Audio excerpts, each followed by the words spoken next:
Hi, everybody. Welcome into More Than Mortgage, episode number 3. I'm Chad Anderson. I always do it. This guy, this side, the mirroring and the Right. cameras and the angles and the whole thing. Yeah, this guy here, Zach Jones. Follow us so you see our social media handles. They're the same. I think, well, mine is. Are yours the same across all Yep. platforms, Yep. Zach? Okay. At Zach Jones Loans, at This Chat Is Real. Give us a follow, a like, subscribe here on the channel. Thanks for hanging out with us. We've gotten good feedback on the first couple of episodes. You're not all completely bored, so that's a good start. So we've kind of gone through some real estate lawsuits. We've gone through kind of the real estate memes and the fear porn, if you will, like the, oh my God, if you don't buy a house in the next 5 minutes, then you're the biggest idiot on the earth. And trying to actually simplify that and what people's message is when they're trying to get that across to you.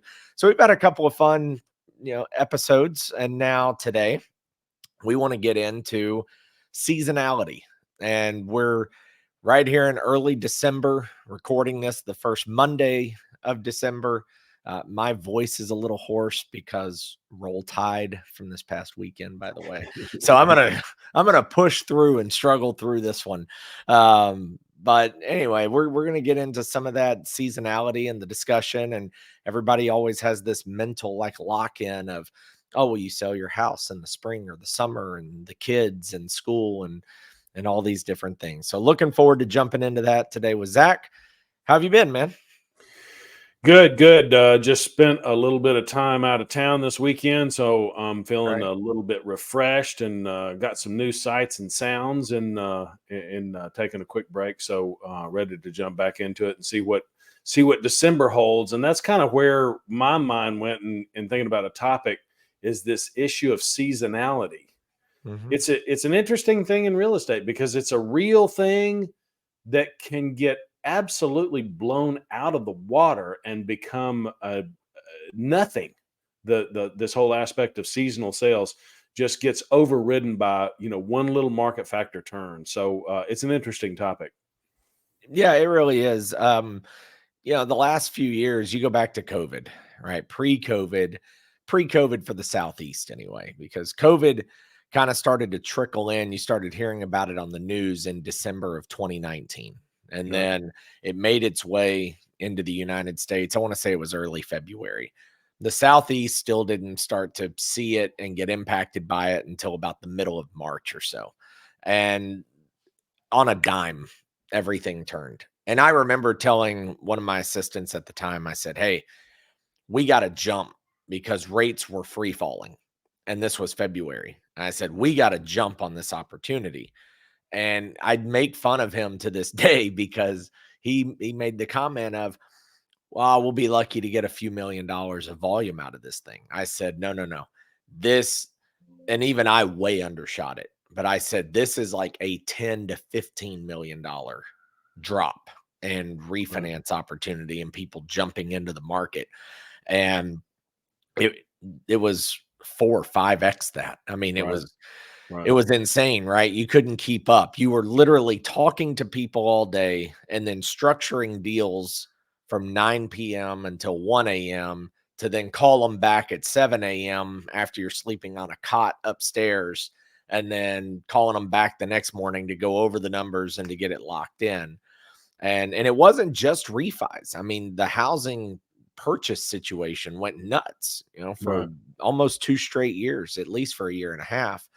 And so things like that can change a market, and they can dictate the tempo and the speed and the pace and what happens and when. And you're really just a bystander, right? Like, you don't control the markets. You just decide kind of when to jump in and when to jump out. So to me, though, Zach, and you mention it, Nashville and really the Southeast in general is a market and an area of the country. We've seen people just continue to move and migrate over really the last 7, 8 years, not Right. just COVID. Maybe COVID accelerated it, but we've been seeing it for a while now. Nashville is a completely different city from when I moved here in 2010. And it just trumps, it seems like, a lot of the seasonality. I mean, what is your take on that? Why do you think Nashville has been doing that for so long, and really the Southeast in general? Like, it just continues to grow and beat out the metrics.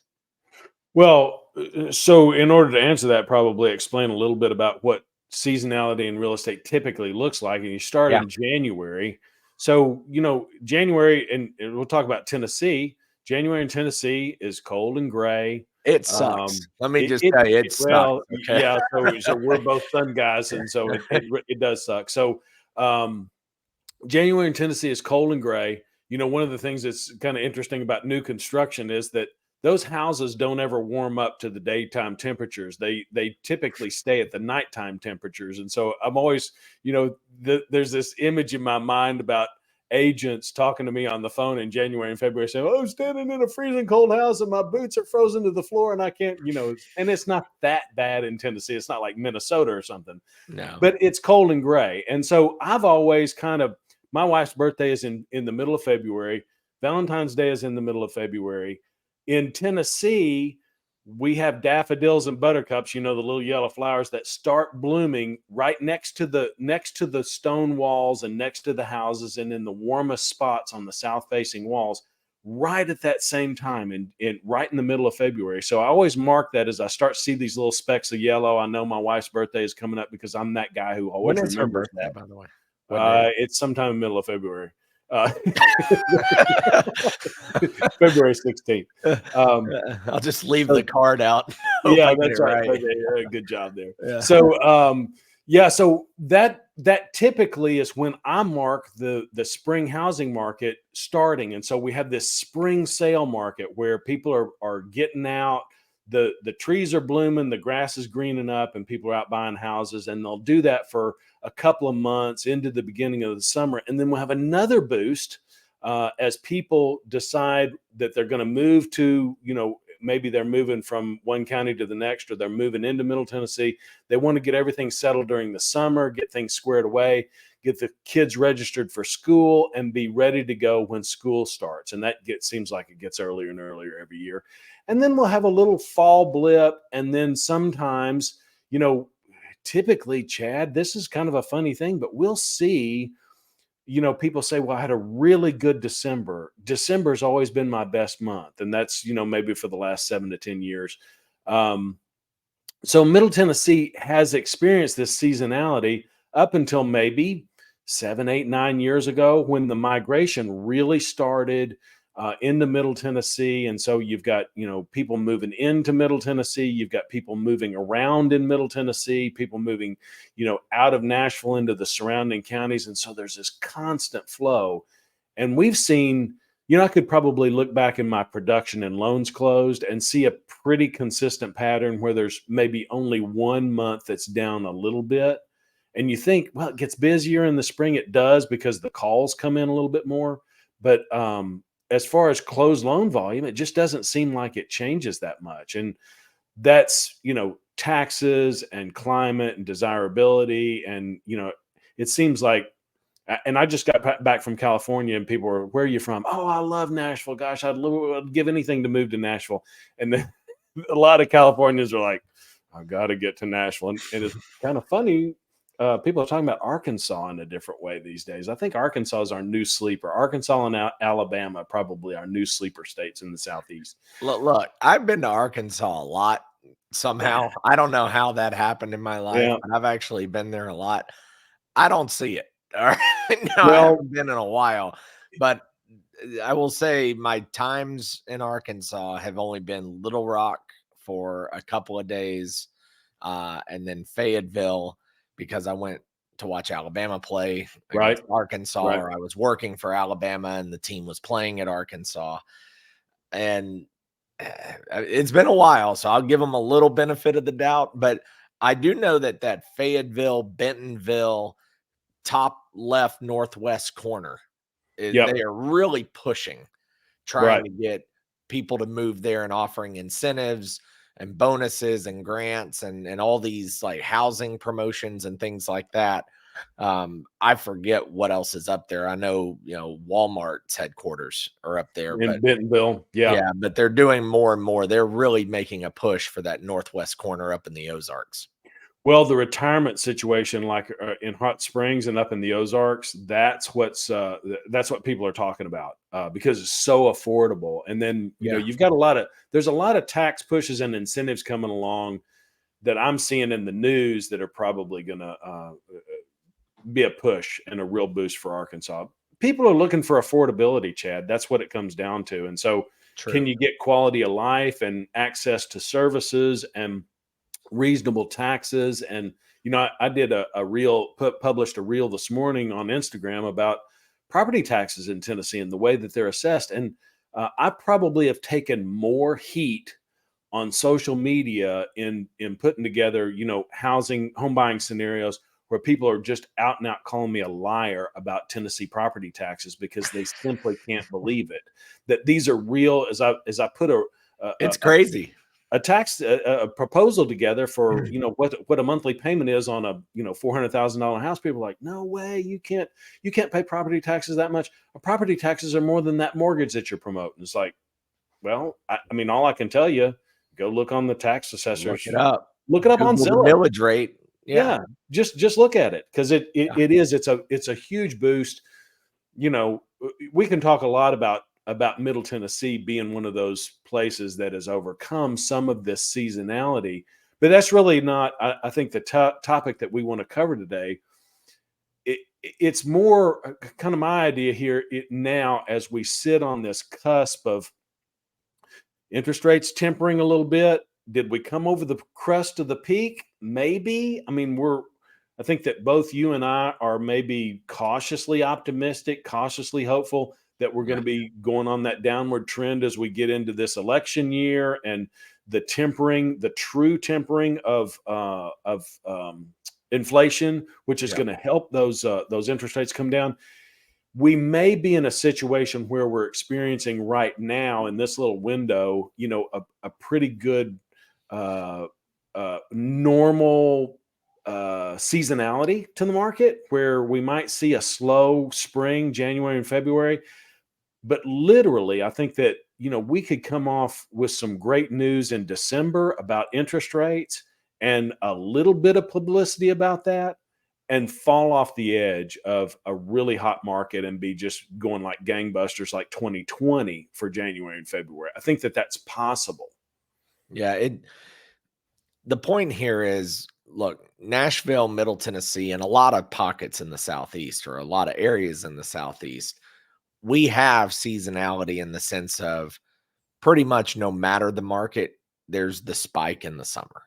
No, Yeah. whatever's kind of happened throughout the year, the summer still ends up being the busiest. But what our point is, and kind of getting a message across and out there, is that you don't see the fall off in December, January, February like you do in others. Some markets and areas of the country, it is literally like a roller coaster.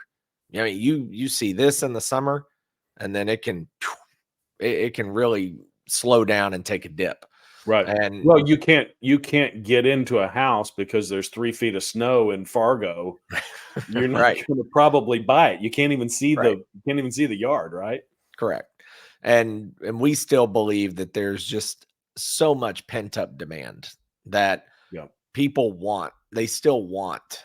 And the human brain's interesting because people have to think that something is now the new norm before they act.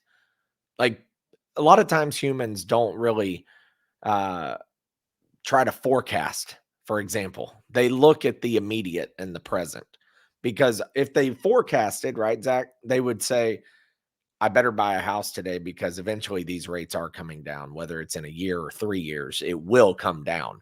And I'm a sports guy. I love sports betting. It's fun. And the reason Vegas wins, the reason the house wins, is why, Zach? Because they're always looking way ahead down the road, and Yes. everybody that they're betting against is in the passion of the moment. Because the public is always wrong. Yeah. That's what people need to understand. The public is always wrong. as a majority. The public gets it wrong. So if you kind of do That's that, very interesting to isn't say it? it that way. Yeah, but But yeah, it's true. yeah, Vegas wasn't built on a bunch of people going out there and winning. Okay. right, So the public right, was wrong. right. It's just fun to do it. It's a losing hobby. It's just like paying to go to a theme park. You're Yeah, spending your money to go to an adult theme park where they hand you cards and your number hopefully beats the dealer's number. And and sometimes you walk away with some, but right. more times than not, you don't. But the Enjoy the public ride. right, Yeah, exactly. Sometimes depending on what you drink, you throw up afterwards too, you yeah, know? and you're It gonna all be scared to death for half of it, that's right? right. So, look, nothing's scarier than you having a 20 and a dealer flipping 11, all right? Like, Right, nothing's scarier than that. right, So, my point is, if the public is always wrong, it just, again, to me, proves and shows what a perfect time this is, because if right. you ask your neighbors, if you ask the general public, hey, are you buying right now? Hey, are you refinancing right now to get rid of the credit card debt? Hey, are you buying while the housing market is cooled off a little bit? Hell no, man. I'm staying put. I'm not doing anything. I'm not doing 7%. I'm not paying the extra $300 a month that it's going to cost me to buy the house. Even though I can afford it comfortably, I'm just not doing that because that's dumb. That's stupid. You shouldn't be doing it at 7%. These rates will come down and we'll be okay. And it's like the stock market. If everybody's on a stock, it's going to go the other way, It's the you know. wrong time. Right, right, Exactly. You right. you literally money is made, wealth is built, millionaires and billionaires are made because they zig when you zag. And Mhm. that's literally it, guys. Always. And we're all part of the public, okay? We all have made bad decisions. We all have bad opinions today, and we will all continue to have bad opinions and bad decisions made in our lives. You simply have to do your best, most educated, sit down, understand logic, reasoning, best guess, and a good faith guess and rely on experts. Mhm. Because if you follow the herd, you can't all be rich. You Right. can't all be right. If you were all right, if every person was correct in their assessment, right, you wouldn't have 10 offers on every house. You'd have one offer on every Yeah. house. You'd have two offers on every house because people say, I'll just wait and I'll just buy something, seasonality or not. And that's what can hurt people. And so on the seasonality side, you're right. And Zach, this is just such a good topic for this area because people kind of get trained in these cliches. Oh, well, the February's slow. No, nobody's buying right then. Like, Right. don't put your house on the market. The truth is, mortgage applications overall, and especially here, are the highest they've been in what, about 7 weeks? And we're at a 2-month Yeah. low on Oh, yeah. interest rates, Yeah. somewhere Yeah. in there. Yeah. So those things are real. And in a market and in a region of the country like this, they actually get accelerated a whole lot more Right. and quicker. There's not as much lag time. Is that right? Like there's just not this drawn out lag time where you can sit back and study and make a decision. It happens a lot of times faster than you're ready to react to it. And I think that that's a very important point about this market and a number of other markets that are kind of in the Sun Belt. I mean, we've done a lot. Both you and I have done a lot of business in Florida, and it seems like the extremes in Florida, they go higher, they drop lower, they go Mhm. faster, and there's a lot more volatility. The peaks are higher and the To valleys are chime lower. in on that though, and Yeah, maybe you were getting to this, so you can cut me off if you were, but the reason people love Florida, but then are so fast to pick on Florida. Florida is a great place to live. I love Florida. It's got 0% state income tax. It's got a lot of benefits for retired people. It's obviously warm a lot longer throughout the year, especially you get to the southern part. It's pretty much warm year round. mhm, As long as you can dodge an alligator, you're going to be just fine. But the state of Florida also is a place where people buy their vacation homes. And that's Uh, where the volatility comes into play, Yep. is because it is the vacation spot. So while it's so great for people in their primary residence, the volatility doesn't come because Florida's a bad place to live. The volatility Right. comes because people are trying to buy secondary vacation residences and then rent them out when they're not there so that they can afford to have a house at the beach. That's why. And then when the market slows, or the Airbnb and Verbo slow, or people don't go on vacations as often, or interest rates go up and the prices are already up, and so the justification of what you're going to make on the rent versus what the payment's going to be is a negative cash flow. Like, those are the reasons. Like, Florida is still phenomenal in my Right. opinion. It Yeah. literally just is a situation where it's a combination of people retiring, moving, primary residence, great for primary home benefits, retired people. But because of so many investors or people who want that vacation spot, that's why sometimes it gets a bad rap for being so volatile. Well, and it happens on both sides too. I'll add to that idea that when the market tempers a little bit or goes down a little bit, there's a lot of selling. But it also happens when the market goes up. People say, Yeah. "Oh, now it's time to get out," because they haven't been to their vacation home. The kids haven't used it. The grandkids aren't coming anymore because they got too old and don't like it anymore. There's just a lot of volatility because it's so much easier to sell a second home than it is to sell a primary residence and move your whole family. So Yeah. the going back to this idea though that we've got this a more of a consistent market here in Middle Tennessee, and it's still so vulnerable. I think in a spot where we're in right now, with regard to following the crowd and the seasonality, and when everybody else is doing it's too late. That's kind of a pretty good rule of thumb in real estate to be following. This pin up demand, I believe, is one of the biggest issues that we've got working against us for people who are looking to buy a house right now. And we could literally just fall off a cliff in terms of what we've got going on in this market, with a little bit of turn here or there. There's a few little factors that could happen there. We could have a particularly warm spring, Chad, and it Mhm. could tip off kind of a wildfire of activity. And we could have a particularly cold winter like we had. I guess it was last year. It was particularly cold, and it might shut things down to zero for 4 or 5 or 6 weeks, and then just absolutely go blazes if there was some good news about interest rates. So we're in a very precarious spot, maybe as far as being in the market for potentially buying real estate. I don't know about you, but literally in the last 2 weeks, I've seen people come back in that popped out of the market last fall, and early this spring. They just decided that, well, I don't know if they decided, they just kind of fell off. But I've had several people kind of pop back in, and then a number of new calls coming in. So eh, it's hard to judge, but it seems like activity is picking up. If you said that the Mortgage Bankers Association says that mortgage applications are up, I could attest to that in my pipeline. Yeah, it's interesting.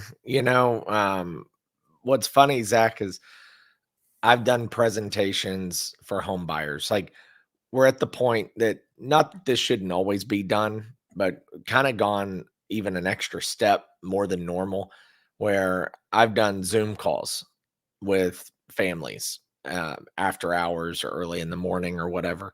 And I would just get to the point where we would start sharing screens because people don't go into the offices as much anymore. Like, Right. it's funny from a mortgage perspective. You used to always like gather up all your stuff and then go down in a big folder and sit in front of a guy who's behind a desk in a suit and a tie and cufflinks. And now here we are, and I'm sitting here with a sports hoodie on, and we're talking about mortgages on a Zoom and on YouTube and Facebook and everything else. And that's the difference in today's markets and how Mhm. much it's changed just over the last 10, 15 years. And it's funny though, we're talking about where people, they almost get greedy. So I literally have done a couple of presentations where you say, all right, here's the rate. It was, say, 7.5%. Okay, that payment's too high. All right, let's obviously the buy down has been the hot topic for about 2 Right. years now. Okay, well, if we can get your payment, to the 5.5 rate for 1 year and the 6.5 rate for the second year, and you're going to refinance. Hopefully, it's not a guarantee, but by the third year, you're going to refinance and rates will be lower. And maybe we can get you a permanent rate of 6.5, 6.75, 5.75 if we're lucky, whatever the number is. And, what do you think? And it's like, well, you know, I, I really love the 6.5, but I need that permanently. I'm just too scared. I'm too scared. Like I'd be living too thin if it ever did get back to 7.5. Okay, respect that. I understand. I'm not here to force you. It's just to present options. Now, rates over the last 2 months or the last month or so, depending on your credit, the national average right now for a VA loan or an FHA loan is 6.5, according to Mortgage News Daily. Those same people, though, are still not pulling the trigger. Right. And that's just interesting to me. And it's okay. I'm not bashing someone for not pulling the trigger. That's not the point. But I do start to ask people, are you just uncomfortable or are you now gambling? So that's two different things, right? Right. Right. Like, are you all of a sudden a financial guru? Like, because I don't know when rates are going to drop. We have our ideas, but we don't know for sure, right? Like we're doing our best guess forecast and we're relying on other experts who, told us May 10th was going to be the salvation day. So it gets to be real interesting because we've said this on a previous episode. When that first domino falls in a market, it just picks up steam after Right. that. Like at some point, the rates hit a threshold and everybody says, all right, let's go. Now's Let's the get back time. in. Right. And they do it because all it takes is one person to see the house they want, but then miss out on it because they were Right. still waiting on the rate. And this Right. could be January, not June, literally. And then two people want this house and fight over it. And then here comes a third person because they heard rates got back to a certain point. And then it just kind of starts to snowball. And then Right. this seller sees their neighbor sell and what they got for it. So now these two sellers are on board. And then this seller's watching from afar. And then two more people come in. And people maybe they don't realize we're still so incredibly short on inventory. So incredibly short. The problem with inventory that also affects seasonality is back in 2010, 11, 12, nobody was building new homes. Home builders didn't fail us on purpose. Home builders failed us because they didn't build enough houses during that stretch to supply the future demand of this country. And a lot of that still circles back to banks because if home builders building a home, odds are they're doing it on credit or on warehouse Right. lines or something from a bank. And when the bank sucks those dry and says no more because of what just happened and we had to get bailed out, then all of a sudden your pool of builders is completely limited. And now you just don't have enough people. You just don't have enough working hands to be able to build enough houses.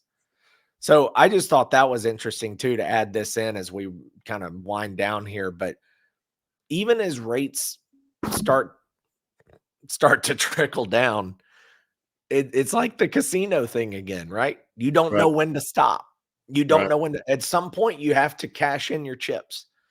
And people, it's funny. I do the same thing on certain pieces of life. You go, oh man, all right, that's what I wanted my payment to be. Well, we're here and we got here a little faster than I Right. thought. So let's keep riding and see what happens. But then, just like the last episode, we kind of show you that future value and the future ramifications if you wait too long. So it's that like, all right, where is it okay and not okay? And what are you risking and what are you, potentially losing depending on your decision? And like we said before, you won't know the right decision was made until 2 to 3 years from now. Right. So you really just have to make a decision, that you're comfortable with and then just know you're going to live with it.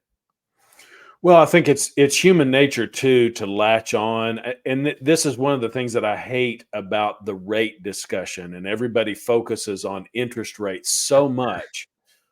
We're trained to do it. We're trained to shop interest rates. We're trained to focus on rates as being the be all end all. And unfortunately, the guy who's the slickest talker about rates sometimes, is the winner of all winners when it's not really the best deal. So, but I think that when you're talking about rates, it's an easy thing to say, well, my rate or my payment, I'm going to wait until it gets to 6 and an eighth or 5.5 or 5.375 or whatever it is.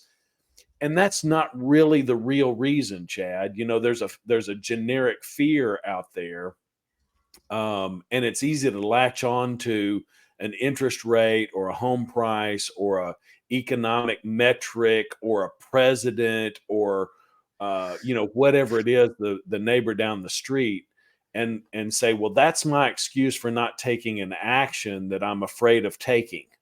Yeah. And then you lose even when the president changes or the rate gets right or the price goes down or the neighbor sells, you don't take action. Then what's been happening is basically you've been working under an excuse that's a lie, because that's not your trigger point. And I think we've all got to know where our trigger point is. It's like, if you accept that the Yeah. house is always going to win in a gambling situation, then you go in with a preset limit and say, I'm going to have fun until I lose, this amount of money, and then I'm going to stop. Or I'm going to have fun until I win this amount of money, and then I'm going to jet out and be ahead. Yeah. But we don't adhere to those preset limits, or we go in and we're saying, oh, well, we'll see how it goes. And seeing how it goes is a recipe for trouble, in my opinion. Whether it's at the casino or in real estate or in business or in relationships or with your diet or whatever. I mean, that's a bad plan. We'll see how it goes, right? A good rule of thumb might be to always just do the opposite of what your neighbor does, unless you realize your neighbor's doing the opposite of what you do. Then you might want to And yeah, self-reflect a little bit. well, opposite of the market. What is it? Yeah. Buffett said something about, be greedy when everybody else is scared and be scared when everybody else is greedy. Is something like that. Yeah. It's a good plan not to be following the pack. And so the seasonality of real estate kind of has some hidden traps in it. I've always said to people who, get with me this time of year and get pre-approved, is like, well, this is a terrible time to look at houses. There's not much out there. And I say, no, it's actually a great time, because that seller knows that you're serious as a heart attack about buying a house if you're looking for houses between Thanksgiving and Christmas. And they're very serious about selling. They need to sell if they've opened their house up full of decorations and having to vacate when people are really kind of huddled down and trying to get ready for the big holiday event. So it's actually a great time for the super serious to be really involved. Recessions make more millionaires than any other Yeah, economy in yeah, the United States, just FYI. So yeah. millionaires are created out of recessions. So that doesn't mean you don't have to go be a millionaire, but if you kind of have that drive and desire and you want to watch things and understand things and process things, like deviating from the pack, like Zach was saying, that's the way to go. So all right, that'll do it for us. Hope you guys enjoyed it. Like I said, seasonality in real estate. The final thought on that, there's still you do what's best for you and your family at the right time and what you're comfortable with and what you can afford. Yep. But there's also never a bad time to buy real estate. Real estate over time continues and continues to outrun and outpace just about everything else, unless you just happen to buy Bitcoin in 2012. Other than that, you're probably going to be a winner when it comes to real estate. And don't let other people scare you and create fear in your brain into tricking you to being uncomfortable with a real Right. estate transaction. Right. Okay. Make sure you're comfortable and understand the good, the bad, the potentials, the outcomes, all those things. Reach out to Zach or myself if you have questions. We'd love to hear from you. We'd love to help. Drop comments in here as well. Love to answer those and engage with you there. Follow Zach at Zach Jones Loans. I'm at This Chat Is Real. We're pretty much on everything at some point or another. So hit us up, reach out to us. Thanks for tuning in. Thanks for watching. Like and subscribe. share with your friends, your agents, your builders, your family, whoever you got. We'd love to have them as part of the crew here on the channel. So have a great one, everyone, and we'll see you next week.